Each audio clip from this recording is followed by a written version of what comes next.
కేక సూపర్ ఉంది అసలు. ఎప్పుడు ట్రై చేయగానే ఇంత ఫస్ట్ టైం చాలా మంది చేస్తున్నారు కాబట్టి చేశాను. అసలు ఎక్సలెంట్గా ఉంది టేస్ట్. నోటికి రుచిగా తినాలని చూస్తూ ఉంటే ఇన్స్టాగ్రామ్లో చాలా వైరల్గా అవుతుంది ఈ యొక్క రెసిపీ.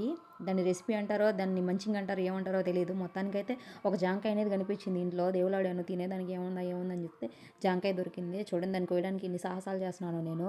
నా చెయ్యి ఫ్రాక్చర్ అయినప్పటి నుంచి గట్టిగా ఏది చేయలేకపోతుంది నా చేతితో. చాలా బాధగా అనిపిస్తుంది నా చెయ్యి వల్ల.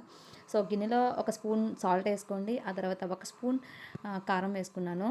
అలా అలా అలా కారం వేసుకొని కలిపెట్టేసాను అనమాట. మొత్తానికి ఇది నేను ఫస్ట్ టైం అయితే చేస్తున్నాను. ఎలా ఉందో కూడా నాకు తెలీదు. చెయ్యాలి తినాలి అనిపించింది కాబట్టి చేస్తున్నాను. ఆ తర్వాత వాటర్ కలుపుకున్నాను. దాంట్లో ఒక అరదెబ్బ నిమ్మకాయ వేసాను. సో ఎవరు వేసారో లేదో తెలియదు, నేనైతే వేసాను. ఒకసారి ట్రై చేద్దాం కొత్తగా ఎలా ఉంటుందని చెప్పేసి. టేస్ట్ అయితే చాలా నచ్చేసింది నాకు. సో ఆ తర్వాత దాన్ని జాంకాయ ముక్కల్ని అండ్ ఆ కెచప్ అనుకోండి దాన్ని, ఆ కెచప్ని టీవీ చూస్తూ తింటూ ఎంజాయ్ చేస్తున్నాను నేను. అసలు చాలా అంటే చాలా బాగుంది టేస్ట్. మీరు కూడా ట్రై చేయండి. Thank you.